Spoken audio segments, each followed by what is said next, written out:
welcome to Creative Corner with Denise on 88.9 Win FM. It's great to be with you again, and tonight I'm featuring Australian legends. And the first song up was Midnight Oil, Beds Are Burning. And, of course, this is the first Thursday of the month, so it's Book Chat. Welcome to the studio, Jackie. Hi, Denise. It's great to have you back again. Thank you. And we've also got a special guest in the studio tonight. Yes, we do. Because our theme tonight in Book Chat is children's books. And we've got in the studio 8-year-old Oliver. Welcome, Oliver. Hi. Hi. So you're going to be talking to us about some books a bit later? Yep. Absolutely. So, Jackie, tell us what we're going to be talking about tonight. Well, look, the topic of children's books is so broad. So I really had to think about, well, what should we really, focus on today? And I thought, well, people come in and they ask for the classics like Winnie the Pooh and Peter Rabbit and all those sorts of things. And most people are familiar with those types of books and they know about them. What I wanted to sort of look at is some books that, from my perspective, are becoming what I term the modern classics. So they've been around, probably written in the 70s, 80s, 90s. Okay. And they're becoming the books that the last generation read when they were children and now are asking for their children.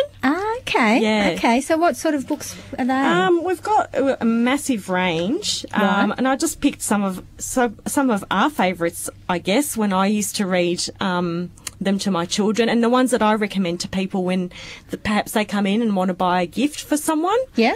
The first one I've put on there is Where is the Green Sheep, which is a Mem Fox book. And Mem Fox is a massive Australian writer. Very, very successful. Yeah. And Where is the Green Sheep is like a real favourite. At the moment, we're actually selling the book and giving away a sheep with the book. So people, A real live sheep? No. A little toy sheep. It's gorgeous. I was going to say, where are you keeping them in the store? So this is a real classic. This has become a classic and people, often come in and ask for it. Mem Fox has written so many books, The Magic Hat, Koala Lou, Time for Bed, and she's also written for adults, which I didn't know. Is that right? I didn't know that either. She wrote a book called Reading Magic, which is why reading aloud to our children will change their lives forever. Right. So it's actually, speaking to parents about why it's so important to read to their children. She lives in Adelaide in Australia. Okay. And also a lot of her books are illustrated by a lady called Judy Horak. Who also writes and illustrates her own books. Okay. So, what's one of her books? Do you know?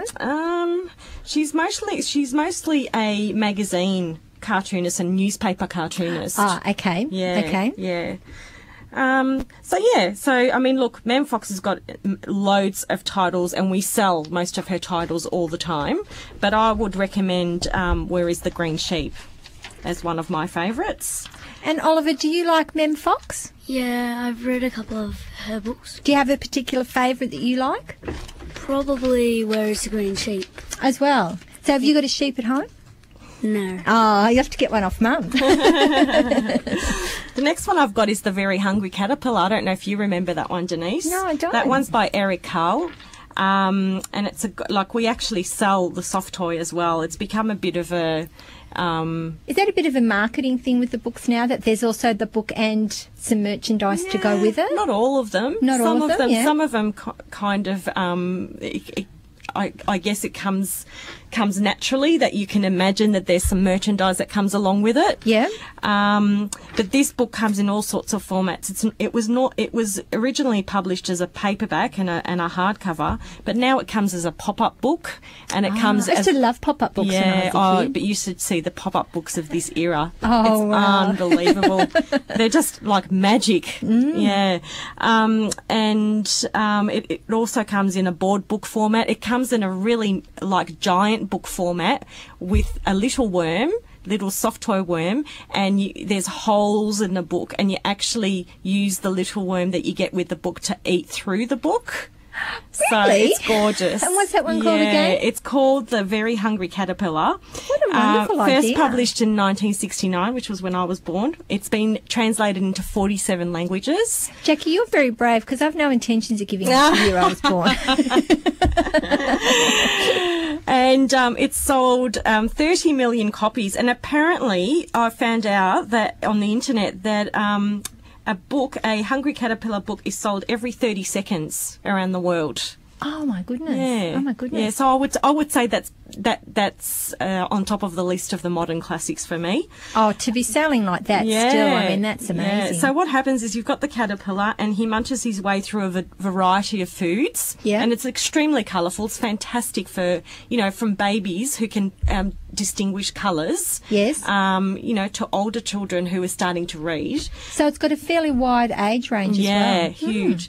And, eats some ice cream and he eats salami and watermelon and a slice of Swiss cheese. So he's pretty gourmet, this caterpillar. He is. He's going all the what is it, the 5 types of food? The food groups. The food groups, that's it. He's going And for he all the even food has a groups. lollipop, so he has the sometimes food as well.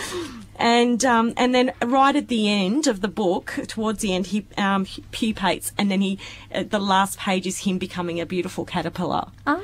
Yeah. So. And is that because he ate well that he ended up a beautiful caterpillar? Exactly. It was extremely healthy. Oh, fantastic. Yeah. So it teaches counting to 5.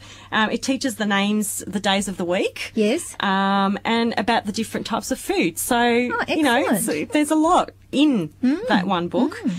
I just love the idea that it eats its way through the it's book. gorgeous. It's a big board book, and that's absolutely beautiful. And I often recommend that when someone's looking for a gift, say for a first year birthday or something like that. Yeah. And do you like that book, Oliver? Yeah, it's a pretty funny book. Yeah.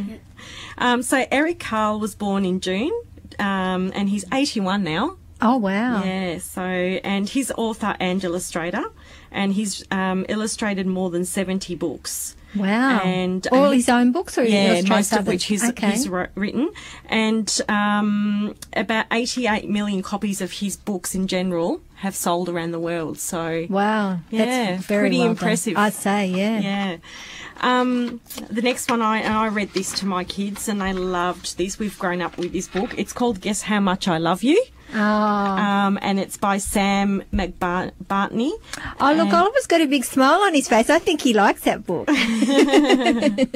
It was published in 1995. Right. 15 million copies sold around the world, and it's been translated into 37 languages. Wow. I wish I'd write a book like that. 37 languages. Impressive, isn't it? It is, yeah. And there's been, it originally came as Guess How Much I Love You was the original book, and then a few books followed. So it's a bit of a series, is it? No, not necessarily. Just Okay. a couple of more books. The characters in it are called Nut Brown Hare. Okay. There's a dad and a little baby hare. Cool. And they're talking about loving each other. Yes. And so first it started with Guess How Much I Love You. Then it moved to When I'm Big and Colours Everywhere. Then there's Let's Play in the Snow. And the latest one, which was published in 2009, was A Surprise for Nut Brown Hare. Oh. But it's really cute because the line I really remember in it, they're kind of comparing how much they love each other. Yes. And the little baby's competing with his dad to, seem to be the one that loves more. Oh. And towards the end of the book, he says, do you remember what he says? He says, I love you from here to the moon.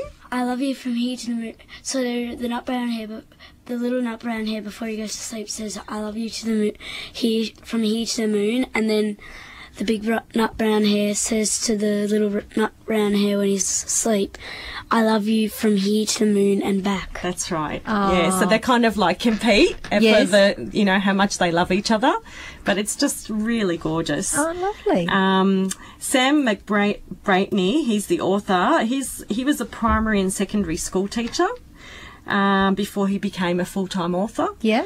And he's written many books, and he lives in Ireland. In Ireland? Yeah. Oh, excellent, Yeah. excellent. Well, we might have another song and then we'll come back and talk a bit more about some children's Sounds books. good.